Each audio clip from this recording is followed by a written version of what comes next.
At the state capitol, Kent Wainscott, Action 12.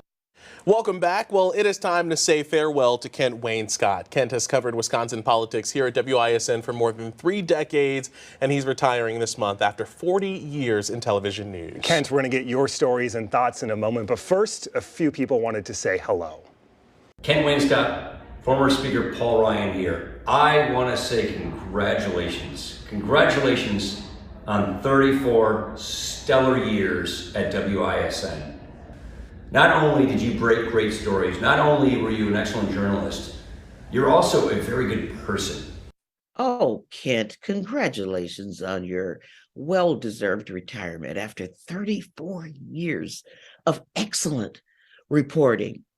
I mean, a Peabody Award, 9 Emmys, so many other awards. I got to tell you personally, Tonette and I throughout the years always enjoyed having you in our home on TV, like so many others throughout southeastern Wisconsin, whether it was listening to good consumer advice or getting to the bottom of what was happening in government. You were always at the top of the game. Kent, congratulations on your retirement. I want to thank you personally for your decades of service, keeping the people of Wisconsin well informed. Please enjoy your well-earned and well-deserved retirement. Kent covered me for 30-some years, and all I can say is I don't think there was a better person that's ever covered me. I don't think there was a better person that I would like to be interviewed by.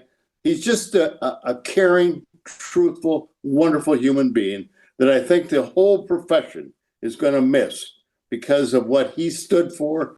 There is rarely bipartisan support on anything. Wow. There's bipartisan support. Quite the bipartisan mix there. That was something. I really appreciate all their kind words. You've covered Wisconsin politics for some 30-plus years. What are your thoughts as you've been reflecting in recent days? I've had a great front row seat, right?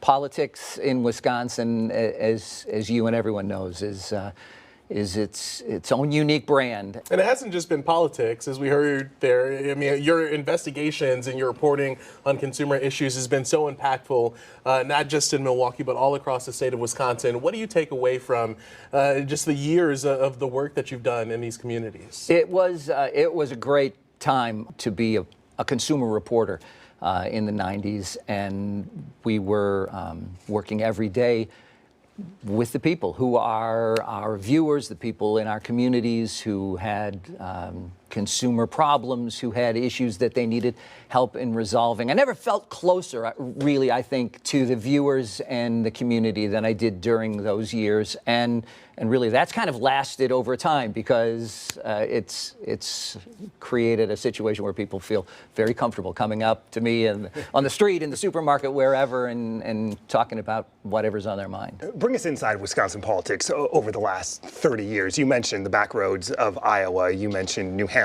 with Scott Walker, caucuses, conventions. How has covering politics from a journalistic perspective changed over the last 30 years? I think access certainly has changed. There was a time when it was so much easier, particularly on high-level campaigns, to have access to the candidates, to be able to have those conversations, to ask those important questions, to cover the stories from that kind of up-close perspective. There's a bit more distance, more barriers now than there used to be.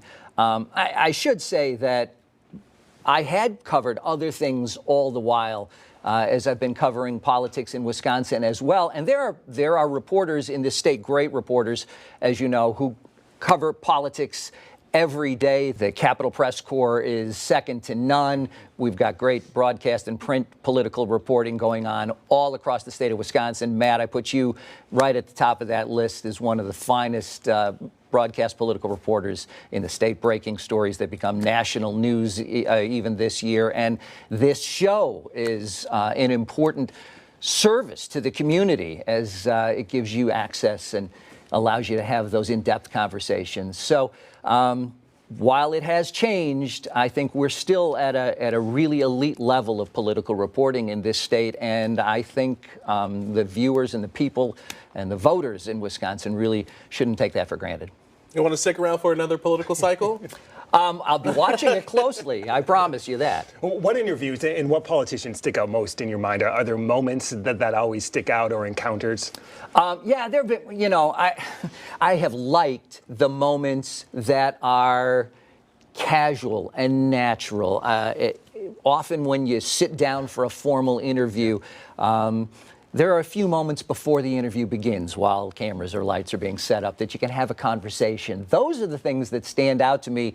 A conversation with Barack Obama that I recall when he was a candidate campaigning all across Wisconsin. We were getting set up. I knew he was a big basketball fan. I mentioned a new coach that the Chicago Bulls had hired who was getting his first job. And here this first-time senator running for president very quickly said, hey, I'm all about giving the new guy a chance. And John McCain, I had a conversation with him. And as we were getting set up, it was at a Republican convention.